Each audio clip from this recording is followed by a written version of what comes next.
Hi friends, ഇന്ന് ഞാൻ explain ചെയ്യാൻ പോകുന്നത് 2023 ഇപ്പൊ റീസെന്റ് ആയിട്ട് പുറത്തിറങ്ങിയ ശാഖഹാരി എന്ന ഒരു കന്നഡ മൂവിയാണ്. ട്രാൻസ്ഫറും വാങ്ങി നാട്ടിലേക്ക് പോകാനിരിക്കുന്ന പോലീസുകാരനായ നായകൻ ആ സമയത്ത് സ്റ്റേഷനിലുള്ള ഒരു പ്രതിയാണെങ്കിൽ പോലീസുകാരെ കണ്ണുവെട്ടിച്ച് അവിടെ നിന്ന് രക്ഷപ്പെടുവാണ്. ശേഷം പോലീസുകാരനായ നായകൻ ഉണ്ടാവുന്ന പൊല്ലാപ്പുകളും തുടർന്നുള്ള അന്വേഷണത്തിൽ നായകൻ കണ്ടുപിടിക്കുന്ന കുറെ കാര്യങ്ങളും പറയുന്ന ഒരു കിടിലൻ ക്രൈം ഇൻവെസ്റ്റിഗേഷൻ മൂവിയാണിത്. അപ്പൊ ഈ മൂവിന്റെ കഥ പൂർണ്ണമായിട്ട് മനസ്സിലാക്കണമെങ്കിൽ ഈ വീഡിയോ സ്കിപ്പാക്കാതെ കാണാൻ ശ്രമിക്കുക. സോ നമുക്ക് അധികം സമയം കളയാതെ നേരെ സ്റ്റോറി നോക്കാം.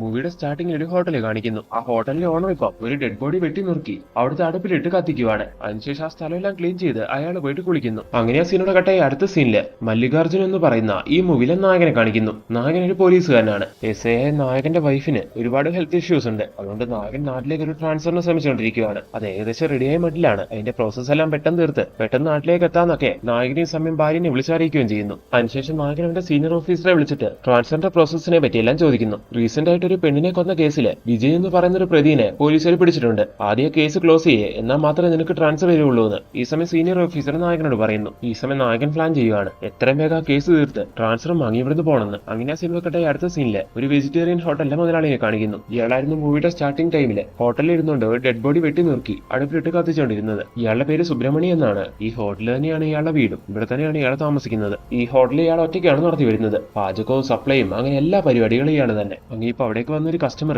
സുബ്രഹ്മണ്യനോട് ചോദിക്കുന്നുണ്ട്, നിങ്ങൾ എന്തിനാ ഇങ്ങനെ ഒറ്റയ്ക്ക് കിടന്ന് കഷ്ടപ്പെടുന്നത്? ഒരു സഹായത്തിന് നിങ്ങളുടെ അനിയനെയും വിളിച്ചോടെ നിർത്തിക്കൂടെ? ഇത് കേൾക്കുന്ന സുബ്രഹ്മണ്യാണെങ്കിൽ മറുപടി ഒന്നും കൊടുക്കുന്നില്ല. അവിടെ അടുത്ത് തന്നെയായിരുന്നു പോലീസ് സ്റ്റേഷൻ. അവിടേക്ക് പോകുന്ന രണ്ട് പോലീസുകാർ ഈ സമയം ചായ കുടിക്കാൻ വേണ്ടി അവിടെ കയറുന്നുണ്ട്. അങ്ങനെ അവർക്ക് ചായ കൊടുത്തോണ്ടിരിക്കുന്ന സമയം അവിടെ കൂടി ഓടുന്ന ബസ്സിന്റെ സൗണ്ട് കേൾക്കുന്നു. അപ്പത്തേക്ക് സുബ്രഹ്മണ്യ പെട്ടെന്ന് ചായക്കടയുടെ പുറകിൽ പോയി അങ്ങനെ നിൽക്കുവാണ്. അപ്പൊ ആ ബസ് അങ്ങനെ പാസ് ചെയ്ത് പോകുമ്പോൾ ആ ബസ്സിലുള്ള ഒരു സ്ത്രീ ആണെങ്കിൽ സുബ്രഹ്മണ്യനെ അങ്ങനെ നോക്കുന്നു. ഈ സമയം സുബ്രഹ്മണ്യൻ ഒന്ന് ചിരിക്കുവാണ്. അപ്പൊ അവരും സുബ്രഹ്മണ്യനെ നോക്കിയൊന്നും ചിരിക്കുന്നു. ഇതിൽ നിന്ന് ഇവര് തമ്മിൽ എന്തോ ഒരു കണക്ഷൻ ഉണ്ടെന്ന് മനസ്സിലാവുന്നുണ്ട്. അതെന്താണെന്ന് നമുക്ക് വഴിയെ നോക്കാം.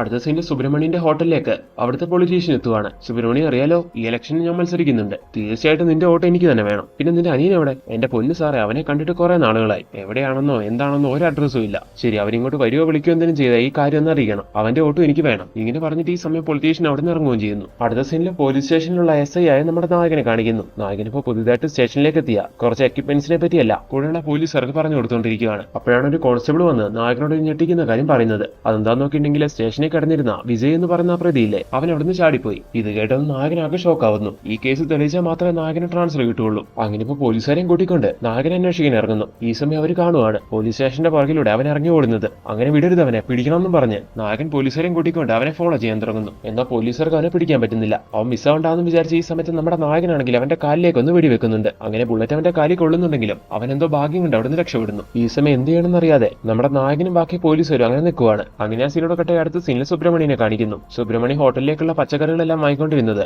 ഈ ഉന്തുവണ്ടിയിൽ പച്ചക്കറി കൊണ്ടുവരുന്ന ഈ ചേച്ചിന്റെ അടുത്തുനിന്നായിരുന്നു. അങ്ങനെയോ പതിവ് പോലെ പച്ചക്കറിയെല്ലാം വാങ്ങി നായകൻ ആ ഹോട്ടലിന്റെ അടുക്കളയിലേക്ക് വരുമ്പോൾ അവിടെ നിന്ന് എന്തോ അനക്കം കേൾക്കുന്നു. അവിടെ നല്ല എലി ശല്യം ഉണ്ടായിരുന്നു. അപ്പൊ അത് എലിയായിരിക്കുമെന്ന് സുബ്രഹ്മണ്യം വിചാരിക്കുവാണ്. എന്നാൽ കുറച്ചേരം കഴിഞ്ഞ് സുബ്രഹ്മണിക്ക് മനസ്സിലാവുന്നു അത് എലിയല്ലാന്ന്. പോയി നോക്കുന്ന സമയത്ത് സുബ്രഹ്മണ്യം കാണുന്ന കാഴ്ച എന്താന്ന് നോക്കിയിട്ടുണ്ടെങ്കിൽ നേരത്തെ പോലീസുകാരുടെ കയ്യിൽ നിന്ന് രക്ഷപ്പെട്ട വിജയില്ലേ, അവൻ അവിടെ വന്ന് വിളിച്ചിരിക്കുന്നു. കാലില് ബുള്ളറ്റ് കൊണ്ടുകൊണ്ട് തന്നെ ഇനി അവൻ ഒട്ടും നടക്കാൻ കഴിയില്ല. രക്തമാണെങ്കിൽ ഒരുപാട് പോകുന്നുണ്ട്. അങ്ങനെ സുബ്രഹ്മണ്യം ഇപ്പൊ ഇയാളെ കണ്ട് ഞെട്ടുമ്പോൾ സുബ്രഹ്മണ്യനോട് അവൻ പറയുവാണ്, ചേട്ടാ ഞാനൊരു നിരപരാധിയാ. പോലീസുകാർ ഇപ്പൊ എന്നെ പിടിക്കാൻ ശ്രമിച്ചുകൊണ്ടിരിക്കുക. കാലില് ബുള്ളറ്റ് കൊണ്ടുകൊണ്ട് എനിക്ക് നടക്കാൻ വയ്യ. ഈ വേദന ഒന്ന് കുറയുന്നോണം വരെ ഞാൻ ഇവിടെ നിന്ന് റെസ്റ്റ് ചെയ്തോട്ടെ. എന്നിട്ട് നിങ്ങൾക്ക് ഒരു കുഴപ്പമില്ലാത്ത രീതിയിൽ ഇവിടെ തിരിച്ചു പോക്കോളാം. ഇത് കേട്ട് സുബ്രഹ്മണ്യക്കൊന്നും പറയാൻ കഴിയുന്നില്ല. അപ്പൊ വിജയാണെങ്കിൽ അവിടെ കടന്നൊരു കത്തിയെടുത്ത് തന്റെ കഴുത്തി വെക്കുന്നു. എന്നിട്ട് സുബ്രഹ്മണ്യോട് പറയുവാണ്, ചേട്ടൻ ഈ കാര്യം പോലീസിനെ അറിയിച്ചാ ഈ നിമിഷം ഇവിടെ വെച്ച് ഞാൻ സൂയിസൈഡ് ചെയ്യും. ഇതുകൊണ്ട് സുബ്രഹ്മണ്യം ഞെട്ടുവാണ്. അയ്യോ വേണ്ട വേണ്ടാന്ന് ഈ സമയം സുബ്രഹ്മണ്യം പറയുന്നു. ഇതേ സമയം തന്നെ ഹോട്ടലിന്റെ പുറത്ത് നിന്ന് ആര് സുബ്രഹ്മണ്യനെ വിളിക്കുവാണ്. അപ്പൊ സുബ്രഹ്മണ്യം ഇപ്പൊ വരാമെന്നും പറഞ്ഞ് പെട്ടെന്ന് ചെന്ന് നോക്കുന്ന സമയത്ത് നേരത്തെ വിജയനെ അന്വേഷിച്ചിറങ്ങിയ പോലീസുകാരായിരുന്നു അത്. കൂടെ നായകനുണ്ട്. ഓടി മടുത്ത് അവര് ഒരു ചായ കുടിക്കാൻ വേണ്ടിയാണ് ഇവിടെ കയറിയത്. അങ്ങനെ ഇപ്പൊ ഒരു ചായ പറയുമ്പോൾ സുബ്രഹ്മണ്യ ചായ എല്ലാം ഉണ്ടാക്കി കൊടുക്കുന്നു. ഇവർ അന്വേഷിച്ചുകൊണ്ടിരിക്കുന്ന പ്രതിയാണല്ലോ തന്റെ ഹോട്ടലിലുള്ളത്.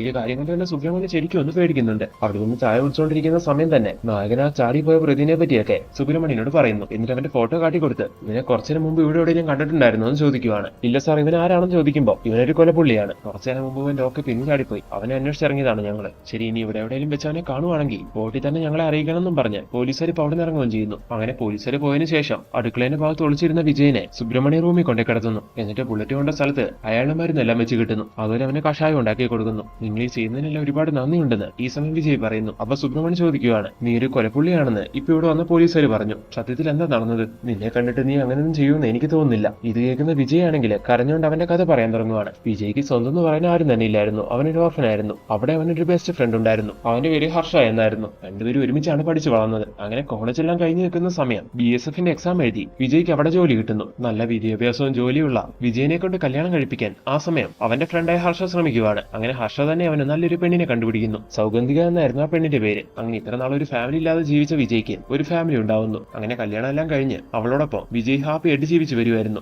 അങ്ങനെ ഇരിക്കുന്ന സമയത്ത് BSFന്ന് വിജയ്ക്ക് കോൾ വരുന്നു. ക്യാമ്പിലേക്ക് എത്രയും വേഗം എത്തണമെന്നും പറഞ്ഞിട്ട്. പോയി ക്യാമ്പിൽ കയറിയ 2 കൊല്ലത്തേക്ക് ലീവ് ഒന്നും കിട്ടില്ല. ഭാര്യനെ ആണെങ്കിൽ കൊണ്ടുപോകാനും നിവൃത്തിയില്ല, പോവാതിരിക്കാനും പറ്റില്ല. അങ്ങനെ മനസ്സോടെയാണെങ്കിലും വിജയ് അങ്ങനെ ഭാര്യനെ നാട്ടിൽ തന്നെ നിർത്തി ജോലിക്ക് തിരിച്ചു പോവുകയാണ്. കല്യാണം കഴിഞ്ഞ് ഏകദേശം 1 മാസം മാത്രമേ അവർക്ക് തമ്മിൽ ഒരുമിച്ച് ജീവിക്കാൻ കഴിഞ്ഞിട്ടുള്ളൂ. പെട്ടെന്ന് വിജയ്ക്ക് അങ്ങനെ പോകേണ്ടി വന്നപ്പോൾ അവർക്ക് അങ്ങോട്ടും ഇങ്ങോട്ടും ഒരുപാട് മിസ് ചെയ്യാൻ തുടങ്ങുന്നു. അങ്ങനെ ആ സീനോട് കട്ടാവുന്നു. കുറച്ചാൾ കഴിഞ്ഞു കാണിക്കുന്നു. ക്യാമ്പിലേക്ക് എത്തിയ വിജയ് ആണെങ്കിൽ മുടങ്ങാതെ അവൾക്ക് കത്തയക്കുമായിരുന്നു. അവളും ആ കത്തിനുള്ള മറുപടി എല്ലാം തിരിച്ചയക്കുമായിരുന്നു. ഹർഷ എന്ന് പറയുന്ന വിജയന്റെ ഫ്രണ്ടില്ലേ, അവൻ വിജയ്ക്ക് ഒരു കത്തയക്കുവാണ്. ആ കത്തിൽ അവൻ പറഞ്ഞിരുന്നത് വിജയന്റെ ഭാര്യനെ പറ്റിയായിരുന്നു. എടാ, നീ പോയതിനു ശേഷം അവൾക്ക് ഒരുപാട് മാറ്റങ്ങളുണ്ടായി. ഇപ്പം മദൻ എന്ന് പറഞ്ഞൊരു പയ്യനുമായിട്ട് അവൾ എന്തോ അടുപ്പത്തിലാണ്. അവർ ഒരുമിച്ച് വണ്ടിയിൽ പോകുന്നതും സംസാരിക്കുന്നതും എല്ലാം കാണാറുണ്ട്. അതെല്ലാം ശ്രദ്ധിച്ച് ഞാൻ അതിനെപ്പറ്റി അവളോട് ചോദിച്ചായിരുന്നു, ഇത് നീ വിജയനോട് ചെയ്യുന്ന ക്രൂരതയല്ലേ എന്ന്. അപ്പൊ അവള് പറഞ്ഞത് ഇങ്ങനെയാണ്, ഏതൊരു പെണ്ണിനും ആഗ്രഹങ്ങൾ ഉണ്ടാവില്ലേ, അതുപോലെ എനിക്കുണ്ട് ആഗ്രഹങ്ങൾ. അത് നിറവേറ്റാൻ വേണ്ടിയാണ് ഞാൻ ഇങ്ങനെ എല്ലാം ചെയ്യുന്നതെന്ന്. ഇനി ഈ കാര്യങ്ങൾ എങ്ങനെ പോയാ നിന്റെ കുടുംബം തകരും. അതുകൊണ്ട് നീ എത്രയും വേഗം ലീവ് എടുത്ത് ഒന്ന് നാട്ടിലേക്ക് വരാൻ നോക്ക്. അങ്ങനെ ഫ്രണ്ട് എഴുതി ഈ കത്തെല്ലാം വായിക്കുന്ന സമയത്ത്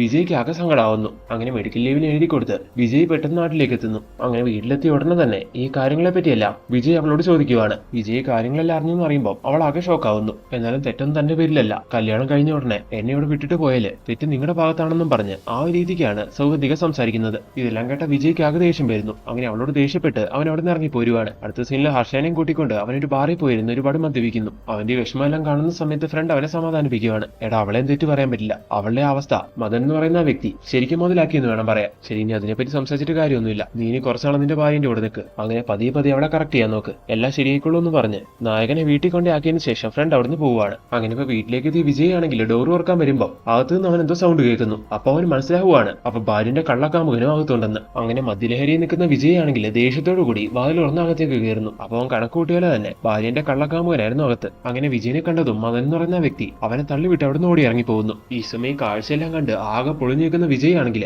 അവന്റെ ഭാര്യനെ കുറെ തല്ലുവാണ്. അപ്പോഴേക്കും മദ്യലഹരിയിൽ അവൻ ബോധം കെട്ട് താഴെ വീഴുന്നു. അടുത്ത ദിവസം രാവിലെ വിജയ് കണ്ണു തുറക്കുമ്പോൾ അവൻ കാണുന്നത് അവിടെ നിറയെ പോലീസ് ഉള്ളതായിട്ടാണ്. സംഭവം എന്താന്ന് നോക്കിയിട്ടുണ്ടെങ്കിൽ ഇന്നലെ രാത്രി ആ കാഴ്ചയെല്ലാം കണ്ട് മദ്യലഹരിയിലുണ്ടായിരുന്ന വിജയ് ആണെങ്കിൽ ഭാര്യനെ തല്ലിയായിരുന്നല്ലോ, അതിൽ അവന്റെ ഭാര്യ മരിച്ചുപോയി. അറ്റ് ദ സെയിം ടൈം മയങ്ങി വീണ വിജയ് ആണെങ്കിൽ ഇപ്പൊ എഴുന്നേറ്റപ്പോഴാണ് ഈ കാര്യങ്ങളെല്ലാം മനസ്സിലാക്കുന്നത്. അങ്ങനെ ഭാര്യന്റെ മരണത്തിന് താനാണ് കാരണക്കാരനെന്നും പറഞ്ഞ് പോലീസുകാർ അവനെ അറസ്റ്റ് ചെയ്ത് കൊണ്ടുപോവുകയും ചെയ്തു. അങ്ങനെ ഇത്തരം കാര്യങ്ങളാണ് നടന്നതെന്ന് പ്രസന്റ്ലി നമ്മുടെ വിജയ് സുബ്രഹ്മണിക്ക് പറഞ്ഞു കൊടുത്തു. ഇതെല്ലാം കേട്ട് സുബ്രഹ്മണിക്ക് അവന്റെ കാര്യം ആലോചിക്കുമ്പോൾ പാവം തോന്നുന്നു. ശരി, എന്തായാലും നിനക്ക് സുഖാവുന്നോളം വരെ നീ ഇവിടെ തന്നെ നിന്നു. നിന്നെ എന്തായാലും ഞാൻ പോലീസിനെ കാട്ടിക്കൊടുക്കില്ല. ഈ സമയം സുബ്രഹ്മണി അവന് വാക്ക് കൊടുക്കുന്നു. അടുത്ത സീനിൽ വിജയനെ അന്വേഷിച്ചുകൊണ്ടിരിക്കുന്ന പോലീസുകാരെ കാണിക്കുന്നു. Road, cinema theatre, railway station, bus stand, അങ്ങനെ എല്ലാ സ്ഥലത്തും പോലീസ് അവനെ അന്വേഷിച്ചുകൊണ്ടിരിക്കുകയാണ്. ഫൈനലി ഹർഷ എന്ന് പറയുന്ന അവന്റെ കൂട്ടുകാരനില്ലേ, അയാളുടെ വീട്ടിലും പോയി അവനെ പറ്റി അന്വേഷിക്കുവാണ്. അവനോടേക്ക് വന്നിട്ടില്ല എന്ന് അവൻ പറയുമ്പോൾ ഇൻകേസ് അവനോടേക്ക് എത്തിയ മര്യാദയ്ക്ക് അവനോട് വന്ന് കീഴടങ്ങിക്കോളാൻ പറയണം, അല്ലെങ്കിൽ ഇത് വലിയ പ്രശ്നമാവും എന്നൊക്കെ പറഞ്ഞ് പോലീസുകാർ അവനെ വരട്ടിയിട്ട് പോകുന്നു. അടുത്ത സീനിൽ കാര്യങ്ങളെല്ലാം അറിഞ്ഞ നായകന്റെ സീനിയർ ഓഫീസർ നായകനെ കോൾ ചെയ്യുവാണ്. എന്നിട്ട് ആ പ്രതി മിസ്സായി പോയോണ്ട് നായകനെ കുറെ വഴക്ക് പറയുന്നു. എത്രയും വേഗം അവനെ കണ്ടുപിടിച്ച് ഈ കേസ് ക്ലോസ് ചെയ്തില്ലെങ്കിൽ തന്നെ ട്രാൻസ്ഫറിന്റെ കാര്യം താൻ അങ്ങ് മറന്നേക്കാൻ സീനിയർ ഓഫീസർ നായകനോട് പറയുവാണ്. അങ്ങനെ പാവം നമ്മുടെ നായകന് സ്ട്രെസ് കൂടുവാണ്. ഇതേ സമയം തന്നെ വിജയന്റെ ഫ്രണ്ടായ ഹർഷ ഇന്നപോലെ കേസിൽ വിജയനെ പിടിച്ചതും അവിടുന്ന് അവൻ മിസ്സായ കാര്യങ്ങളും പോലീസ് വീട്ടിൽ വന്ന കാര്യങ്ങളും എല്ലാം ഒരു വക്കീലിനെ കണ്ടറിയിക്കുന്നു. എന്നിട്ട് വിജയനെ സേവ് ചെയ്യാൻ എന്തെങ്കിലും വഴിയുണ്ടെങ്കിൽ അത് ചെയ്യണമെന്നൊക്കെ ആ വക്കീലിനോട് അവൻ റിക്വസ്റ്റ് ചെയ്യുകയാണ്. ഇതെല്ലാം കേട്ട ആ വക്കീലാണെങ്കിൽ നായകന്റെ കൂടെയുള്ള ഒരു ലേഡി പോലീസുകാരിനെ അയാൾക്ക് പരിചയമുണ്ടായിരുന്നു. അവരെ വിളിച്ചിട്ട് ആ കേസിന്റെ പ്രോഗ്രസ് എല്ലാം അന്വേഷിക്കുന്നു. ആ പെണ്ണിന്റെ പോസ്റ്റ്മോർട്ടം റിപ്പോർട്ട് നാളെ കിട്ടുള്ളൂ. അത് കിട്ടിക്കഴിഞ്ഞാൽ മാത്രമേ വിജയ് എന്ന് പറയുന്നവൻ തന്നെയാണ് കൊലപാതകയെന്ന് നമുക്ക് ഉറപ്പിക്കാൻ കഴിയുള്ളൂ. ഇപ്പൊ അവനൊരു സംശയം മാത്രമാണുള്ളത്. ഇങ്ങനെ ലേഡി ഉദ്യോഗസ്ഥ പറയുമ്പോൾ ശരി, അങ്ങനെയാണെങ്കിൽ ആ പോസ്റ്റ്മോർട്ടം റിപ്പോർട്ട് വന്നതിന് ശേഷം കാര്യങ്ങൾ എന്നെ ഒന്ന് വിളിച്ച് അപ്ഡേറ്റ് ചെയ്യണമെന്നും പറഞ്ഞ് വക്കീൽ ഇപ്പൊ കോൾ കട്ട് ചെയ്യുന്നു. എന്നിട്ട് അയാൾ വീണ്ടും ഹർഷനോട് സംസാരിക്കുവാണ് ആ ലേഡി ഉദ്യോഗസ്ഥ പറഞ്ഞ കാര്യങ്ങളെ പറ്റി. സോ നമുക്ക് ആ പോസ്റ്റ്മോർട്ടം റിപ്പോർട്ട് വരുന്നിടം വരെ ഒന്ന് വെയിറ്റ് ചെയ്യാം, എന്നിട്ട് വേണ്ട കാര്യങ്ങൾ ചെയ്യാം, നിങ്ങൾ ധൈര്യമായിട്ട് പോകാൻ പറഞ്ഞ് അങ്ങനെ വക്കീൽ അവരെ പറഞ്ഞു വിടുന്നു. അടുത്ത സീനിൽ സുബ്രഹ്മണ്യന്റെ ഹോട്ടലിൽ കാണിക്കുവാണ്. രാവിലെ തന്നെ കസ്റ്റമേഴ്സ് എല്ലാം കടയിലേക്ക് ഭക്ഷണം കഴിക്കാൻ വേണ്ടി എത്തുന്നു. അവർക്ക് ഭക്ഷണം എല്ലാം വിളമ്പി കൊടുക്കുന്ന സമയത്തും സുബ്രഹ്മണ്യക്ക് ഒരുപാട് ടെൻഷനാണ്. കാരണം ഇൻ കേസ് ആരെങ്കിലും അകത്തിങ്ങനെ അയാൾ അവനെ ഒളിപ്പിച്ചു വെച്ചിരിക്കുന്നത് കണ്ടുപിടിക്കുമോ എന്നുള്ളൊരു പേടിയുണ്ട്. അങ്ങനെ ടെൻഷനും കാര്യങ്ങളൊക്കെ ആണെങ്കിലും പതിവ് പോലെ ആ ബസ് പോകുന്ന സമയം സുബ്രഹ്മണ്യ പെട്ടെന്ന് പുറകെ പോയി നിന്ന് ആ ബസ്സിൽ പോകുന്ന ലേഡീനെ സൈറ്റ് അടിക്കുന്നുണ്ട്. കുറച്ചേരം കഴിഞ്ഞ് അവിടേക്ക് ഭക്ഷണം കഴിക്കാൻ വേണ്ടി ഈ സുബ്രഹ്മണ്യ പച്ചക്കറിയെല്ലാം വാങ്ങുന്ന ആ ലേഡിയില്ലേ, ആ ലേഡീന്റെ ഭർത്താവ് എത്തുവാണ്. ഇയാളൊരു ഗൂർക്കയാണ്. അങ്ങനെ അയാൾ ഭക്ഷണം കഴിച്ചുകൊണ്ടിരിക്കുന്ന സമയത്ത് അയാൾ സുബ്രഹ്മണ്യനോട് ഇവിടെ എന്തൊരു മണം ഉണ്ടല്ലോ എന്ന് പറയുവാണ്. പിന്നെ മണം അങ്ങനെയൊന്നുമില്ല, നീ ചുമ്മാ ഇത് കസ്റ്റമേഴ്സിനെ മുമ്പിൽ വെച്ച് പറഞ്ഞ് അവരിവിടെ കയറുന്നതും കൂടി ഇല്ലാതാക്കരുത്, കഴിക്കുന്നുണ്ടെങ്കിൽ കഴിച്ചിട്ട് എഴുന്നേറ്റ് പോകാൻ പറഞ്ഞ് സുബ്രഹ്മണ്യ ഇപ്പൊ അയാളെ വഴക്കും പറയുന്നു. അടുത്ത സീനിൽ പോലീസുകാർ വെയിറ്റ് ചെയ്തിരുന്ന വിജയന്റെ ഭാര്യന്റെ പോസ്റ്റ്മോർട്ടം റിപ്പോർട്ട് വരുവാണ്. അങ്ങനെ ഡോക്ടർ കാര്യങ്ങളെല്ലാം SIക്ക് പറഞ്ഞു കൊടുക്കുമ്പോൾ, അതായത് നായകന് പറഞ്ഞു കൊടുക്കുമ്പോൾ അതെല്ലാം കേട്ട് നായകൻ ഒരുപാട് ഞെട്ടുന്നു. പോസ്റ്റ്മോർട്ടം റിപ്പോർട്ടിൽ എന്താ ഉണ്ടായിരുന്നുള്ള കാര്യം ഇപ്പൊ നമ്മളോട് പറയുന്നില്ല, അത് നമുക്ക് നോക്കാം. അടുത്ത സീനിൽ സുബ്രഹ്മണ്യന്റെ ഹോട്ടലിലുള്ള വിജയനെ കാണിക്കുന്നു. അവനിപ്പോ ഒരു കത്തി വെച്ച് അവന്റെ കാലിലുള്ള ബുള്ളറ്റ് പുറത്തെടുക്കുവാണ്. വേദന കൊണ്ട് ഈ സമയത്ത് അവൻ പിടയ്ക്കുന്നുണ്ട്. ഇതെല്ലാം കാണുമ്പോൾ സുബ്രഹ്മണ്യം ഒരുപാട് സങ്കടപ്പെടുന്നു. അടുത്ത സീനിൽ പോസ്റ്റ്മോർട്ടം റിപ്പോർട്ടിൽ വന്ന കാര്യങ്ങളെല്ലാം നമ്മളോട് പറയാൻ തുടങ്ങുവാണ്. ഡോക്ടർ നായകനോട് പറഞ്ഞ കാര്യം എന്താണെന്നറിയാവോ? വിജയ് അല്ല അവന്റെ ഭാര്യനെ കൊന്നതെന്ന്. വിജയ് അവളെ മർദ്ദിച്ചു എന്ന് പറയുന്നുണ്ടായിരുന്നല്ലോ. ആ മർദ്ദനത്തിലൊന്നും അല്ല അവൾ മരിച്ചത്. അവളുടെ കഴുത്തിന്റെ ഭാഗത്തും വായിന്റെ ഭാഗത്തും മറ്റേത് വ്യക്തിന്റെ ഫിംഗർ പ്രിന്റ്സ് കണ്ടുപിടിച്ചിട്ടുണ്ട്. അതിൽ നിന്ന് മനസ്സിലാവുന്നത് അവളെ ആരും ശ്വാസം മുടിച്ച് കൊന്നതാണെന്നാണ്. അങ്ങനെ ഈ കാര്യം കേട്ട് നായകൻ ഒരുപാട് ഷോക്ക് ആവുന്നുണ്ടായിരുന്നു. അപ്പൊ ഇനി അന്വേഷണം ഏത് രീതിക്ക് കൊണ്ടുപോകണമെന്നൊക്കെ നായകൻ ആലോചിക്കുകയും ചെയ്യുന്നു.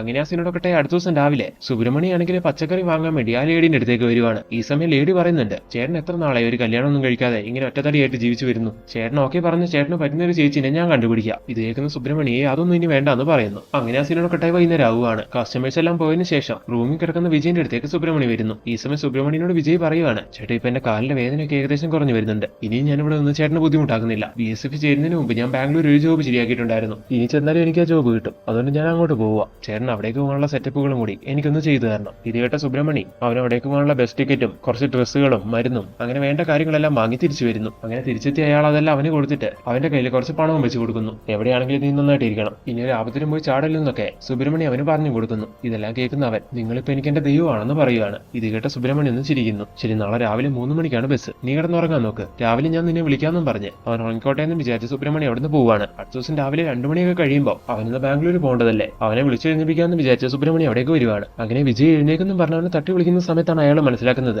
അവന് ശ്വാസം ഇല്ലാന്ന്, അതായത് അവൻ മരിച്ചു പോയെന്ന്. അങ്ങനെ ഈ കാര്യം മനസ്സിലാക്കിയതും സുബ്രഹ്മണ്യം ആണെങ്കിൽ ആകെ ഷോക്കാവുന്നു. ഇനി എന്ത് ചെയ്യുന്നൊക്കെ ആലോചിക്കുവാണ്. അങ്ങനെ പെട്ടെന്ന് തോന്നിയ ബുദ്ധിക്ക് അവന്റെ ബോഡി അയാൾ ഒരു ചാക്കി കെട്ടുന്നു. എന്നിട്ട് അത് കൊണ്ടേ കളയാൻ വേണ്ടി വണ്ടിയിൽ അതും കൊണ്ട് പോയിക്കൊണ്ടിരിക്കുകയാണ്. ഈ സമയം അവിടെ കൂടി റൗണ്ട്സിന് പോയിക്കൊണ്ടിരിക്കുന്ന ഗൂർക്കയാണെങ്കിൽ ഈ ഒരു കാഴ്ച കാണുന്നു. അങ്ങനെ സുബ്രഹ്മണ്യന്റെ വണ്ടി തടഞ്ഞിട്ട് നിങ്ങൾ ഈ രാത്രി എങ്ങോട്ടാ മനുഷ്യ പോകുന്നതെന്ന് ചോദിക്കുകയാണ്. നീയല്ലേ കടയിൽ എന്തോ മണം ഉണ്ടെന്ന് പറഞ്ഞ് അതിന്റെ കടയൊക്കെ ഒന്ന് ക്ലീൻ ചെയ്തു, വേസ്റ്റ് കളയാൻ പോവാണെന്ന് ഈ സമയം സുബ്രഹ്മണ്യം പറയുവാണ്. ഓ, വേസ്റ്റ് കളയാൻ കിട്ടിയ ടൈം രാവിലെ അങ്ങനെ കൊണ്ടേ കളഞ്ഞാൽ മതി മനുഷ്യ, തിരിച്ചു പോകാൻ നോക്കെന്നും പറഞ്ഞ് ഗൂർക്ക ഇപ്പൊ അയാളെ തിരിച്ചു വിടുന്നു. അങ്ങനെ ചാക്കുമായിട്ട് സുബ്രഹ്മണ്യം തിരിച്ചു കടയിലേക്ക് എത്തുവാണ്. എന്നിട്ട് എന്ത് ചെയ്യണമെന്ന് അറിയാതെ അയാൾ ഈ കാര്യങ്ങളെല്ലാം ആലോചിച്ച് ഒരുപാട് കരയുന്നു. അതിനുശേഷം കുറെ നേരം എന്തൊക്കെ ആലോചിച്ചിരിക്കുവാണ്. ശേഷം അയാൾ മറ്റൊന്നും ആലോചിക്കുന്നില്ല, ഒരു വലിയ കത്തി എടുത്തോണ്ട് വന്ന് വിജയന്റെ ബോഡി അവിടെ വെച്ച് വെട്ടി നിർത്തുന്നു. എന്നിട്ട് മൂവിയുടെ സ്റ്റാർട്ടിങ്ങിൽ അന്ന് അയാൾ ചെയ്ത പോലെ ഓരോരോ പാർട്സ് എടുത്ത് അടുപ്പിലിട്ട് കത്തിക്കുകയും ചെയ്യുവാണ്. എന്നിട്ട് ആ സ്ഥലമെല്ലാം ക്ലീൻ ചെയ്തിട്ട് അയാൾ പോയി കുളിക്കുന്നു. അടുത്ത ദിവസം രാവിലെ കടയിലേക്ക് കസ്റ്റമേഴ്സ് എല്ലാം വരുന്ന സമയത്ത് സുബ്രഹ്മണ്യക്കാണെങ്കിൽ എന്തോ ഒരു വലിയ സമാധാനം ഫീൽ ചെയ്യുന്നു. ഇത്രയും ദിവസം കസ്റ്റമേഴ്സ് വരുമ്പോൾ അകത്തുള്ള വിജയനെ കണ്ടുപിടിക്കുമെന്ന് ഒരു പേടിയുണ്ടായിരുന്നു അയാൾക്ക്. എന്നാൽ ഇപ്പൊ വിജയ് കൂടെ ഇല്ലല്ലോ, അതിന്റെ ഒരു സമാധാനമാണ് അയാളുടെ മുഖത്തുള്ളത്. കുറച്ചേരം കഴിഞ്ഞ് അവിടേക്ക് 2 പോലീസുകാർ ചായ കുടിക്കാൻ വേണ്ടി വരുന്നു. ഈ സമയം കടയിലുള്ള മറ്റൊരാള് നിങ്ങൾ അന്വേഷിച്ചുകൊണ്ടിരിക്കുന്ന കേസിന്റെ കാര്യം എന്താ എന്നൊക്കെ ചോദിക്കുവാണ്. സംശയത്തിന്റെ പേരിൽ പിടികൂടിയ വിജയ് എല്ലാം പ്രതി എന്നുള്ള കാര്യം പോലീസുകാർ കണ്ടുപിടിച്ചു. എന്നാൽ പോലീസിന്റെ കയ്യിൽ നിന്ന് ചാടിപ്പോയ അയാൾ ഇപ്പോഴും ഒളിവിൽ തന്നെയാണെന്ന് പോലീസുകാർ പറയുമ്പോൾ ഇതെല്ലാം കേട്ടോണ്ട് അകത്ത് നിൽക്കുന്ന സുബ്രഹ്മണ്യാണെങ്കിൽ വിഷമം കൊണ്ട് കരഞ്ഞു പോവുകയാണ്. അന്ന് അവൻ പറഞ്ഞ കഥകളെല്ലാം ഈ സമയം സുബ്രഹ്മണ്യം ആലോചിക്കുകയും ചെയ്യുന്നു. അടുത്ത സീനിൽ വക്കീലിനെ വന്ന് കാണുന്ന വിജയിന്റെ ഫ്രണ്ടായ ഹർഷനെ കാണിക്കുന്നു. ഹർഷനോടൊപ്പം വക്കീല് പോസ്റ്റ്മോർട്ടം റിപ്പോർട്ടിനെ പറ്റിയെല്ലാം ഷെയർ ചെയ്യുന്നു. അപ്പൊ എന്റെ കൂട്ടുകാരൻ പ്രതിയില്ലാന്ന് മനസ്സിലായില്ലേ, ഇനി എങ്ങനെയെങ്കിലും അവനെ വക്കീലിന് സേവ് ചെയ്തൂടെ എന്ന് ഹർഷ ചോദിക്കുമ്പോൾ തീർച്ചയായിട്ടും ഞാൻ അവനെ സേവ് ചെയ്യുമെന്ന് വക്കീൽ ഉറപ്പ് കൊടുക്കുന്നു. അടുത്ത സീനിൽ വീണ്ടും സുബ്രഹ്മണ്യന്റെ ഹോട്ടൽ കാണിക്കുന്നു. ഇപ്പൊ അവിടേക്ക് ആ ഗൂർക്ക് ഭക്ഷണം കഴിക്കാൻ വേണ്ടി വരുവാണ്. എന്നും ഭക്ഷണം കഴിച്ചുകൊണ്ടിരിക്കുന്ന സമയത്ത് ലാസ്റ്റ് ഡേ അയാൾ വന്നപ്പോൾ പറഞ്ഞ പോലെ എന്തോ ഒരു മണമുള്ളതായിട്ട് അയാൾ വീണ്ടും പറയുന്നു. ഇന്നലെ ഞാൻ ഈ കട മുഴുവൻ വൃത്തിയാക്കിയതാണ്, നീ നിന്റെ ഒരു മൂക്കും നിനക്കെന്തോ പ്രശ്നമുള്ളതാണെന്നും പറഞ്ഞ് നീ ഇവിടുന്ന് ഭക്ഷണം കഴിക്കേണ്ടെന്നും പറഞ്ഞ് സുബ്രഹ്മണ്യം അയാൾ അവിടെ നിന്ന് ഇറക്കി വിടുന്നു. അങ്ങനെ അവിടുന്ന് പോകുന്ന അയാൾ നേരെ വഴിയിൽ സാധനം വിറ്റുകൊണ്ടിരിക്കുന്ന അയാളുടെ ഭാര്യനോട് ഈ കാര്യങ്ങളെല്ലാം ഷെയർ ചെയ്യുന്നു. ഓ പിന്നെ ഒന്ന് പോ മനുഷ്യ, നിങ്ങൾക്ക് അങ്ങനെയെല്ലാം തോന്നുന്നതായിരിക്കും എന്നും പറഞ്ഞ് ഭാര്യ ഈ സമയത്ത് അയാളെ വഴക്ക് പറയുന്നു. അങ്ങനെ അവർ ഈ കാര്യങ്ങളെല്ലാം സംസാരിച്ചുകൊണ്ട് നിൽക്കുന്നത് ഇതേ സമയം അവിടെ കൂടെ വരുന്ന ആ ലേഡി പോലീസ് ഉദ്യോഗസ്ഥ കേൾക്കുവാണ്. അങ്ങനെ അവർ കാര്യങ്ങൾ ചോദിക്കുമ്പോൾ ഗൂർക്ക ആ കാര്യങ്ങൾ അവരോട് പറയുവാണ്. അടുത്ത ദിവസം രാവിലെ സുബ്രഹ്മണ്യം പച്ചക്കറി വാങ്ങാൻ വേണ്ടി ഈ ലേഡിന്റെ അടുത്തേക്ക് വരുമ്പോൾ ഇന്നലെ എന്റെ ഭർത്താവ് നിങ്ങളുടെ കടയിലേക്ക് വന്ന് അങ്ങനെയൊക്കെ പറഞ്ഞല്ലേ, അദ്ദേഹത്തിന് എന്തെങ്കിലും തോന്നിയാ വെട്ടി തുറന്നങ്ങ് പറയും, അങ്ങനോട് ദേഷ്യമൊന്നും വിചാരിക്കരുത്. പിന്നെ ഇൻ കേസ് മണം എന്തെങ്കിലും ഉണ്ടെങ്കിൽ തന്നെ അവിടെ എലിശല്യം കൂടുതലല്ലേ, അതിന്റെ ആയിരിക്കും. എലിനെ കൊല്ലാനായിട്ട് ഈ മരുന്ന് യൂസ് ചെയ്താൽ മതി എന്നും പറഞ്ഞ് അവരൊരു മരുന്നും അയാൾക്ക് കൊടുക്കുവാണ്. അങ്ങനെ ആ സീനോടൊക്കെ അവിടെ നിന്ന് 2 ദിവസം കഴിഞ്ഞു പോകുന്നു. ഇന്നാണ് അവിടെ ഇലക്ഷൻ നടക്കുന്നത്. അന്ന് ആ പൊളിറ്റീഷ്യൻ വോട്ട് ചെയ്യാൻ വരണം എന്നൊക്കെ പറഞ്ഞായിരുന്നല്ലോ, അതുകൊണ്ട് തന്നെ സുബ്രഹ്മണ്യം ഇപ്പൊ പോയിട്ട് വോട്ട് ചെയ്യുന്നു. ഈ സമയം ആ പൊളിറ്റീഷ്യന്റെ ആൾക്കാർ ചോദിക്കുന്നുണ്ട്, നിങ്ങൾ അനിയനെ കൊണ്ടുവരാൻ പറഞ്ഞിട്ട് കൊണ്ടുവന്നില്ലേ എന്ന്. ഞാൻ പറഞ്ഞില്ലേ, അവനെ ഞാൻ കണ്ടിട്ട് കുറെ നാളായി, അവൻ വിളിച്ചിട്ടുമില്ല ഇങ്ങോട്ട് വന്നിട്ടുമില്ല, അതുകൊണ്ട് അവനെ കാര്യങ്ങളൊന്നും അറിയിക്കാൻ കഴിഞ്ഞില്ല എന്നും പറഞ്ഞ് സുബ്രഹ്മണ്യം അവിടെ നിന്ന് മാറുവാണ്. അടുത്ത സീനിൽ ആ കേസ് അന്വേഷിച്ചുകൊണ്ടിരിക്കുന്ന നമ്മുടെ നായകനെ കാണിക്കുന്നു. ട്രാൻസ്ഫറിന്റെ കാര്യം എന്തായാലും ചോദിച്ചുകൊണ്ട് ഈ സമയം നായകന്റെ ഭാര്യ നായകനെ കോൾ ചെയ്യുന്നു. അപ്പൊ നായകൻ പറയാണ്, ഞാനിപ്പോ വലിയൊരു കുടുക്കി പെട്ടിരിക്കുകയാണ്, ഇത് തീർത്താൽ മാത്രമേ എനിക്ക് ഇവിടുന്ന് വരാൻ കഴിയുള്ളൂ എന്ന്. അടുത്ത സീനിൽ സുബ്രഹ്മണ്യന്റെ കടയിലേക്ക് സുബ്രഹ്മണ്യം ഇന്ന് സൈറ്റ് അടിക്കാറുള്ള ആ ലേഡി വരുന്നു. ഇവരുമായിട്ട് സുബ്രഹ്മണ്യക്ക് എന്താ ബന്ധമെന്ന് ഈ സമയത്താണ് നമ്മളോട് പറയുന്നത്. സുബ്രഹ്മണ്യന്റെ എക്സ് കാമുകയായിരുന്നു ഇത്. വീട്ടുകാരുടെ പ്രഷർ കൊണ്ട് അവൾക്ക് മറ്റൊരാളെ കല്യാണം കഴിക്കേണ്ടി വന്നു. എന്നാൽ കുറച്ചു നാളുകൾക്ക് ശേഷം അവളുടെ ഭർത്താവ് മരിച്ചുപോയി. എന്നാൽ ഇപ്പോഴും ഇവർ രണ്ടുപേരും മനസ്സുകൊണ്ട് പ്രണയിക്കുന്നുണ്ട്. നടന്ന കാര്യങ്ങളെല്ലാം മറന്നു കളയാൻ തയ്യാറാണ്. ഇനിയുള്ള കാലങ്ങളിൽ നമുക്ക് ഒരുമിച്ച് ജീവിച്ചാലോ എന്നും പറഞ്ഞ് ഇപ്പൊ കടയിലേക്ക് വരുമ്പോൾ സുബ്രഹ്മണ്യം അവൾക്കൊരു കത്ത് കൊടുക്കുന്നു. അതിനവള് സമ്മതം കൊടുക്കുവാണ്. അങ്ങനെ സുബ്രഹ്മണ്യം ഒരുപാട് സന്തോഷം സന്തോഷിക്കുന്നു. അടുത്ത സീനിൽ വിജയ്ക്ക് വേണ്ടി വാദിച്ചുകൊണ്ടിരിക്കുന്ന വക്കീലില്ലേ, അതായത് ഹർഷ സെറ്റാക്കിയ വക്കീല്, അയാൾ ആ വനിതാ പോലീസുകാരിനെ പോയി കണ്ടിട്ട് ഇപ്പോഴത്തെ കേസിന്റെ പ്രോഗ്രസും കാര്യങ്ങളെല്ലാം ചോദിച്ച് മനസ്സിലാക്കുന്നു. അങ്ങനെ അവിടെ നിന്ന് 2 ദിവസം കൊണ്ട് കഴിഞ്ഞു പോവാണ്. ഇപ്പൊ ഒരുപാട് കഷ്ടപ്പെട്ട് നമ്മുടെ നായകൻ ഈ കേസിൽ എന്തൊക്കെയോ കാര്യങ്ങൾ കണ്ടുപിടിച്ചു. അങ്ങനെ ഈ കേസ് തീർക്കാൻ പോകുന്ന ഒരു സന്തോഷത്തിലാണ് നമ്മുടെ നായകൻ. അങ്ങനെ നായകൻ അവന്റെ ഭാര്യനെ വിളിച്ച് ആ കേസ് എത്രയും വേഗം തീർക്കും, എന്നിട്ട് ട്രാൻസ്ഫർ വാങ്ങി നാട്ടിലേക്ക് എത്തുമെന്നൊക്കെ സന്തോഷത്തോടുകൂടി പറയുന്നുണ്ട്. അടുത്ത സീനിൽ സുബ്രഹ്മണ്യ അയാളുടെ കടയിലിരിക്കുന്ന സമയം അവിടേക്ക് നമ്മുടെ നായകൻ എത്തുവാണ്. എന്നിട്ട് നോർമലായിട്ട് അയാളോട് സംസാരിച്ചു തുടങ്ങുന്നു. നിങ്ങൾക്ക് വേറെ ബന്ധുക്കാരൊന്നുമില്ലേ? ഇങ്ങനെ സുബ്രഹ്മണ്യോട് നായകൻ ചോദിക്കുന്ന സമയം സുബ്രഹ്മണ്യ പറയുകയാണ്, എനിക്ക് സ്വന്തം എന്ന് പറയാൻ ആകെയുള്ളത് എന്റെ അനിയനാണ്. എന്റെ അച്ഛന് മറ്റൊരു സ്ത്രീയിലുണ്ടായ മകനാണ് അവൻ. എന്നാൽ അവനിപ്പോ എവിടെയുണ്ടെന്നൊന്നും എനിക്കറിയത്തില്ല. കുറെ നാളായി ഇങ്ങോട്ട് കണ്ടിട്ട്. നിങ്ങൾ പറയുന്നത് മദൻ എന്ന് പറയുന്ന വ്യക്തിയെ പറ്റിയല്ലേ? അവനെയാണ് ഞങ്ങൾ പോലീസുകാർ അന്വേഷിക്കുന്നത്. വിജയിന്റെ ഭാര്യനെ കൊന്നത് അവളുടെ കള്ളക്കാമുകനായിരുന്നു. ആ വ്യക്തിയായിരുന്നു ഈ മദൻ. ഈ കാര്യം നായകൻ ഇപ്പോഴാണ് പറയുന്നത്. അന്ന് ആ പെണ്ണ് മരിക്കുമ്പോ വീട്ടിലാകെ ഉണ്ടായിരുന്നത് മദൻ എന്ന് പറയുന്ന ഈ വ്യക്തിയും വിജയും മാത്രമായിരുന്നു. വിജയല്ല കുറ്റക്കാരെന്ന് തെളിഞ്ഞു. അപ്പൊ പോലീസുകാരുടെ സംശയം ഓട്ടോമാറ്റിക് ആയിട്ട് മദനിലേക്ക് പോയി. മദനെ പറ്റി കൂടുതൽ അന്വേഷിക്കുന്ന സമയം അയാളെ സുബ്രഹ്മണ്യൻ അനിയനാന്ന് കണ്ടെത്തി. അങ്ങനെ അയാളെ പറ്റി ചോദിച്ചറിയാൻ വേണ്ടിയാണ് ഇപ്പൊ നമ്മുടെ നായകൻ ഇവിടേക്ക് എത്തിയത്. അന്ന് ആ സംഭവം നടന്ന രാത്രി മദൻ എന്ന് പറയുന്ന വ്യക്തി സുബ്രഹ്മണ്യനെ കാണാൻ വേണ്ടി ഇവിടേക്ക് വന്നിട്ടുണ്ടായിരുന്നു. അങ്ങനെ ഇവിടേക്ക് എത്തിയ അവൻ അയാളോട് കുറച്ച് പണം ചോദിച്ചു. നീ തോന്നുന്ന സമയത്ത് കയറി വന്ന് എനിക്ക് അത്ര വേണം ഇത്ര വേണം എന്നൊക്കെ പറഞ്ഞു ചോദിച്ചാ എന്റെ കയ്യിൽ തരാനൊന്നുമില്ല. പറ്റുമെങ്കിൽ ഇനി മുതൽ നീ ഇവിടെ നിന്ന് ഈ കട നോക്കി നിർത്താനൊക്കെ എന്നെ ഒന്ന് സഹായിക്കും. അങ്ങനെയാണെങ്കിൽ മാസാമാസം നിനക്ക് നല്ലൊരു തുക ഞാൻ ശമ്പളമായിട്ട് തരാമെന്ന് സുബ്രഹ്മണ്യ പറയുന്നു. ഇതേ സമയം തന്നെ അവന്റെ ബാഗിൽ നിന്ന് വിജയന്റെയും ഭാര്യന്റെയും കുറച്ച് ഫോട്ടോസ് കിട്ടുന്നു. ഇത് കണ്ടത് സുബ്രഹ്മണ്യക്കാണെങ്കിൽ എന്തോ ഒരു സംശയം തോന്നുവാണ്. അങ്ങനെ ആരാ ഇവരുടെ ഫോട്ടോ എങ്ങനെ നിന്റെ ബാഗിലെത്തി? ഇവരെ നീ എന്തെങ്കിലും ചെയ്തോന്നൊക്കെ അവൻ ചോദിക്കുമ്പോൾ നിങ്ങൾ ആവശ്യമില്ലാത്ത കാര്യം അന്വേഷിക്കാൻ നിൽക്കണ്ട, മര്യാദയ്ക്ക് പണം തന്നു അല്ലെങ്കിൽ തന്നെ ഞാൻ കൊന്നു കളയുന്നൊക്കെ പറഞ്ഞ് മദൻ സുബ്രഹ്മണ്യനെ വരട്ടുന്നു. അപ്പൊ സുബ്രഹ്മണ്യ വീണ്ടും വീട്ടുകാരോട് ചോദിക്കുവാണ് അവൻ എന്തെങ്കിലും തെറ്റ് ചെയ്തോന്ന്. ആ സമയത്ത് അവനെല്ലാം തുറന്നു പറഞ്ഞു. വിജയ് ഫോഴ്സിലേക്ക് പോയതിനു ശേഷം നാട്ടിൽ തനിച്ചായ അവന്റെ ഭാര്യനെ ഈ മദൻ കറക്കിയെടുത്തു. എന്ന ഈ കാര്യങ്ങളെല്ലാം അറിഞ്ഞ് വിജയ് തിരിച്ചെത്തിയതിനു ശേഷം വിജയ് ആ കാര്യങ്ങളെല്ലാം ഭാര്യനോട് ചോദിച്ചപ്പോ ഭാര്യയ്ക്കാണെങ്കിൽ വല്ലാത്ത കുറ്റബോധം തോന്നി. അങ്ങനെ അതിന്റെ അടുത്ത ദിവസം അയാൾ വീട്ടിലേക്ക് എത്തിയപ്പോ വിജയന്റെ ഭാര്യ ആ കാര്യങ്ങളെല്ലാം അവനോട് അതായത് മദനോട് പറയുകയും ചെയ്തു. ഇനി നമ്മൾ തമ്മിൽ ഈ തെറ്റായ ബന്ധം വേണ്ട, ഇത് നമുക്ക് ഇവിടെ വെച്ച് നിർത്താമെന്നൊക്കെ അവള് പറയുമ്പോ ഇത് കേട്ട് മദനാകെ ദേഷ്യം വരുവാണ്. അതേ സമയത്തായിരുന്നു മദ്യപിച്ച് ലെക്ക് കേട്ട് വിജയ് വീട്ടിലേക്ക് തിരിച്ചെത്തിയിട്ടുണ്ടായിരുന്നത്. അങ്ങനെ വിജയനെ കണ്ടതും മദനാണെങ്കിൽ പുറത്തേക്ക് ഇറങ്ങി ഓടുന്നു. ഈ സമയം മദ്യലഹരിയില് ആ കാഴ്ച കണ്ടുകൊണ്ട് ദേഷ്യം വന്ന വിജയ് ആണെങ്കിൽ ഭാര്യനെ മർദ്ദിക്കുന്നു. അതിനുശേഷം ബോധം പോയി അവൻ താഴെ വീഴുവാണ്. അപ്പൊ അവന്റെ ഭാര്യയ്ക്ക് ഒന്നും പറ്റിയിട്ടുണ്ടായിരുന്നില്ല. അങ്ങനെ തല്ലുകൊണ്ട വിഷമത്തില് അവൾ അവിടെ ഇരുന്ന് കരയുന്ന സമയം മദൻ അവിടേക്ക് തിരിച്ചു വരുന്നു. ഈ സമയം അതിനോട് വിജയന്റെ ഭാര്യ പറയാണ്, കണ്ടില്ലേ നമ്മൾ ചെയ്തു പോയ തെറ്റുകൊണ്ട് ഇന്ന് ഞാൻ ഇങ്ങനെയൊക്കെ അനുഭവിക്കുകയാണ്. അതുകൊണ്ടാണ് ഞാൻ പറയുന്നത് ഇനി നമ്മൾ തമ്മിലുള്ള ഈ ബന്ധങ്ങളെല്ലാം നമുക്ക് നിർത്താം. അവൾ ഈ പറയുന്ന കാര്യങ്ങളെല്ലാം കേൾക്കുന്ന സമയത്ത് മദനും ദേഷ്യം വരുന്നു. അങ്ങനെ മദൻ എന്താ ചെയ്യുന്നതെന്ന് നോക്കിയിട്ടുണ്ടെങ്കിൽ അപ്പൊ ഇനി നിനക്ക് എന്നെ വേണ്ട ലേഡി എന്നും പറഞ്ഞുകൊണ്ട് അവളെ കൊങ്ങക്കി പിടിച്ച് ഞെക്കി വായും പൊത്തി പിടിച്ച് അവളെ ശ്വാസം മുട്ടിച്ച് കൊല്ലുന്നു. അങ്ങനെ നടന്ന കാര്യങ്ങളെല്ലാം സുബ്രഹ്മണ്യന്റെ അടുത്ത് വന്ന് മദൻ പറഞ്ഞായിരുന്നു. അതിനുശേഷം മദൻ എന്താ ചെയ്യുന്നതെന്ന് നോക്കിയിട്ടുണ്ടെങ്കിൽ സുബ്രഹ്മണ്യം കഷ്ടപ്പെട്ടുണ്ടാക്കിയ കുറച്ച് പണമല്ല അയാൾ അവിടെ സൂക്ഷിച്ചു വെച്ചിട്ടുണ്ടായിരുന്നു. അതും എടുത്ത് അവിടെ നിന്ന് പോകാൻ തുടങ്ങുവാണ്. അപ്പൊ അത് തുടരുതെന്നും പറഞ്ഞ് സുബ്രഹ്മണ്യം അയാളെ തടയുന്നു. അങ്ങനെ അവർ തമ്മിലൊരു പിടിവലിയാവുകയാണ്. ആ പിടിവലിക്കൊടുവില് സുബ്രഹ്മണ്യം മദനെ തല്ലി താഴെ ഇടുന്നു. പക്ഷെ ആ തല്ലിന്റെ ആഘാതം കുറച്ച് കൂടിപ്പോയോണ്ട് തന്നെ അവൻ സ്പോട്ടിൽ മരിക്കുന്നുണ്ടായിരുന്നു. അതൊരു കയ്യബദ്ധമായിരുന്നു. അങ്ങനെ നടന്ന കാര്യങ്ങൾ ആലോചിച്ച് സുബ്രഹ്മണ്യം ആകെ വല്ലാതാവുന്നു. അയാൾ അറിഞ്ഞുകൊണ്ട് ചെയ്തതല്ലോ. അങ്ങനെ ഇപ്പൊ അന്ന് നടന്ന കാര്യങ്ങളെല്ലാം ഇപ്പൊ പ്രസന്റ് സുബ്രഹ്മണ്യം നായകനോട് പറഞ്ഞു കഴിഞ്ഞു. അങ്ങനെ ഇതെല്ലാം കേട്ട നായകൻ എന്നിട്ട് മദന്റെ ആ ബോഡി എന്ത് ചെയ്തെന്ന് ചോദിക്കുന്നു. അപ്പൊ സുബ്രഹ്മണ്യം പറയാണ്, എനിക്ക് എന്റെ ലൈഫ് പ്രിയപ്പെട്ടതാണ്, കേസും കോടതിയും കാര്യങ്ങളൊക്കെ ആയിട്ട് നടക്കാൻ എനിക്ക് താല്പര്യമില്ലായിരുന്നു. ഇത് കേട്ട നായകൻ അവന്റെ ബോഡി എന്ത് ചെയ്തു എന്ന് പറയാൻ വീണ്ടും ചോദിക്കുന്നു. അപ്പൊ സുബ്രഹ്മണ്യം തിരിഞ്ഞ് അയാൾ ആ ബോഡി വെട്ടി നുറുക്കി അടുപ്പിലിട്ട് കത്തിച്ചായിരുന്നല്ലോ, ആ അടുപ്പിലേക്കൊന്ന് നോക്കുവാണ്. അങ്ങനെ അവന്റെ ബോഡി വെട്ടി നുറുക്കി അടുപ്പിലിട്ട് കത്തിക്കുന്ന സീക്വൻസ് ആയിരുന്നു മൂവിയുടെ സ്റ്റാർട്ടിംഗിൽ കാട്ടിയിട്ടുണ്ടായിരുന്നത്. ആ പച്ചക്കറി ചേച്ചിന്റെ ഭർത്താവായ ഗൂർക്ക ഈ ഹോട്ടലിൽ വന്ന് ഭക്ഷണം കഴിച്ചുകൊണ്ടിരിക്കുന്ന സമയം ഒരു ബാഡ് സ്മെൽ ഉണ്ടെന്ന് പറയുന്നുണ്ടായിരുന്നല്ലോ. അതിന് കാരണം ഇതായിരുന്നു. അയാളുടെ വീട് പൊതുശ്മശാനത്തിന്റെ തൊട്ടടുത്തായിരുന്നു. അവിടെ ബോഡിയിൽ അടക്കം ചെയ്യുന്ന സമയത്ത് ഇങ്ങനെ ഒരു മണം ഉണ്ടാവാറുണ്ട്. ഇവിടെയും ബോഡി അങ്ങനെ കത്തിക്കുന്നുണ്ട്, അതൊത്തൊരു മണം ഉണ്ടായിരുന്നു. അതാണ് ആ ഗൂർക്കയ്ക്ക് മാത്രം ആ ഒരു മണം ഫീൽ ചെയ്തത്, മറ്റാർക്കും അത് തോന്നിയിട്ടുണ്ടായിരുന്നില്ല. അങ്ങനെ ഇപ്പൊ സുബ്രഹ്മണ്യയുടെ നോട്ടം കാണുമ്പോൾ അവന്റെ ബോഡി വെട്ടി നുറുക്കി അടുപ്പിലിട്ട് കത്തിച്ചാന്നുള്ള കാര്യം നായകന് മനസ്സിലാവുന്നു. അങ്ങനെ നായകൻ വളരെ ഷോക്കിംഗ് ആയിട്ട് അയാളെ നോക്കിയിരിക്കുവാണ്.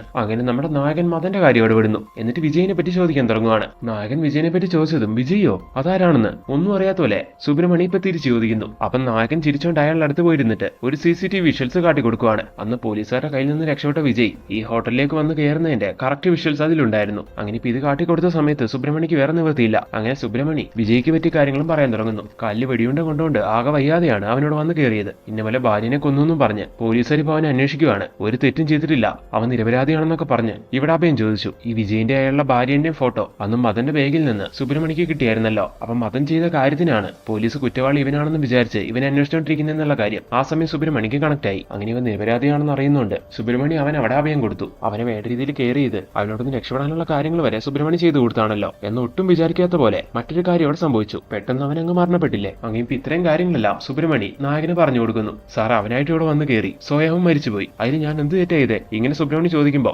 ശരി അത് വിടും, അവന്റെ ബോഡി എന്ത് ചെയ്തു ഇങ്ങനെ നായകൻ ചോദിക്കുന്നു. അപ്പോഴും സുബ്രഹ്മണ്യം നേരത്തെ നേരത്തെ പറഞ്ഞ അതേ ഡയലോഗ് പറയുകയാണ്. സാർ, എനിക്ക് എന്റെ ജീവിതം പ്രിയപ്പെട്ടതാണ്. കേസും കോടതിയായിട്ട് നടക്കാനൊന്നും എനിക്ക് ആഗ്രഹം ഉണ്ടായിരുന്നില്ല. എന്നിട്ട് അയാൾ നേരത്തെ നോക്കിയ പോലെ അടുപ്പിലേക്കൊന്ന് നോക്കുന്നു. അപ്പം അതിന്റെ ബോഡി വെട്ടി നിർക്കി അടുപ്പിലിട്ട് കത്തിച്ച പോലെ വിജയന്റെ ബോഡി അങ്ങനെ തന്നെ ചെയ്തു എന്നുള്ള കാര്യം ഈ സമയം നായകൻ മനസ്സിലാവുന്നു. അങ്ങനെ ഇതെല്ലാം കേട്ട് നായകനൊക്കെ സ്റ്റക്കായിരിക്കുന്ന സമയം സുബ്രഹ്മണ്യൻ നായകൻ ഒരു ചായ ഉണ്ടാക്കി കൊടുക്കുന്നു. അങ്ങനെ ആ ചായയും കുടിച്ചുകൊണ്ട് നായകൻ ചോദിക്കുവാണ്, ഇതൊരു ഹോട്ടലാണോ അതോ കശാപ്പ് കടയാണോ എന്ന്. അതിന് സുബ്രഹ്മണ്യോട് എന്നാ എങ്ങനെയാ നേരെ സ്റ്റേഷനിലേക്ക് പോവല്ലേ ഇങ്ങനെയും കൂടി ചോദിക്കുന്നു. അപ്പൊ സുബ്രഹ്മണ്യൻ എന്തിനെന്ന് ചോദിക്കുവാണ്. അത് കൊള്ളാം, ഇത്രയൊക്കെ കാര്യങ്ങൾ ചെയ്തു കൂട്ടിയിട്ട് എന്തിനെന്നോ. ഇങ്ങനെ നായകൻ പറയുമ്പോൾ ഞാൻ ഇത്രയും കാര്യങ്ങൾ ചെയ്തു കൂട്ടിയെന്ന് തെളിയിക്കാൻ സാറിന്റെ കയ്യിൽ എന്തെങ്കിലും തെളിവുകളുണ്ടോ എന്ന് ചോദിക്കുന്നു. അപ്പൊ നായകൻ ചിരിച്ചുകൊണ്ട് അവിടെയുള്ള റേഡിയോന്റെ പുറകിൽ നിന്ന് തോന്നെടുക്കുവാണ്. അതോടെ വന്ന് കയറിയപ്പോ തന്നെ സുബ്രഹ്മണ്യൻ കാണാതെ നായകൻ സെറ്റ് ചെയ്ത ഒരു സ്പൈ ക്യാമറയായിരുന്നു. അങ്ങനെ ഇപ്പൊ അതിർത്ത് കാണിച്ച് നായകൻ പറയാണ്, നീ പറഞ്ഞതെല്ലാം ഇതിൽ കറക്റ്റ് ആയിട്ട് കിട്ടിയിട്ടുണ്ട്, എന്താ നിനക്ക് കേൾക്കണമെന്ന് ചോദിച്ചുകൊണ്ട് നായകൻ ഇപ്പൊ അത് പ്ലേ ചെയ്യാൻ തുടങ്ങുന്നു. എന്നാൽ അത് പ്ലേ ആവുന്നില്ല. ഇപ്പോഴാണ് മനസ്സിലാവുന്നത് അതിൽ മെമ്മറി കാർഡ് ഇട്ടിട്ടില്ലായിരുന്നു എന്ന്. അങ്ങനെ അബദ്ധം പറ്റിയല്ലോ എന്നും വിചാരിച്ച് നായകൻ എന്ത് ചെയ്യുമെന്ന് അറിയാൻ നിൽക്കുമ്പോൾ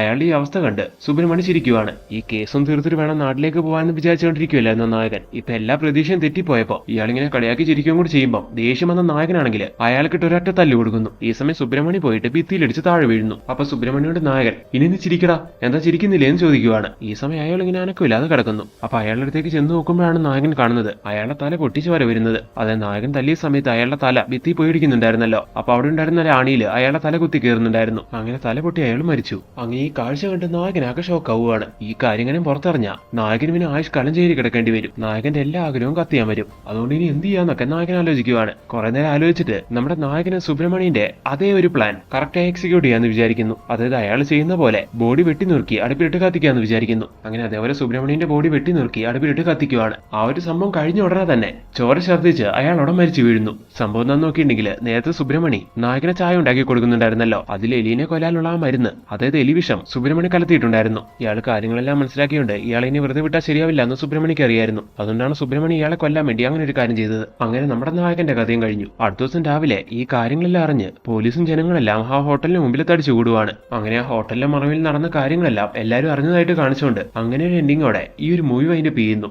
അപ്പൊ കൂട്ടുകാരെ, എങ്ങനെയുണ്ടായിരുന്നു ഈ മൂവി? ഒരു നല്ല ക്രൈം ത്രില്ലർ മൂവി തന്നെയായിരുന്നു ഇത്. ഈ മൂവി കണ്ട നിങ്ങളുടെ എല്ലാവരുടെയും അഭിപ്രായം തീർച്ചയായിട്ടും കമന്റ് ചെയ്യണം. പിന്നെ ഈ ചാനൽ സബ്സ്ക്രൈബ് ചെയ്ത് ഞങ്ങളെ സപ്പോർട്ട് ചെയ്യണം. ഇനിയും പുതിയ പുതിയ വീഡിയോസ് ആയിട്ട് ഞങ്ങൾ നിങ്ങളുടെ മുമ്പിലേക്ക് വരുന്നതായിരിക്കും. അപ്പൊ അടുത്ത വീഡിയോയിൽ കാണും വരെ എല്ലാവർക്കും ടാറ്റ ബൈ ബൈ.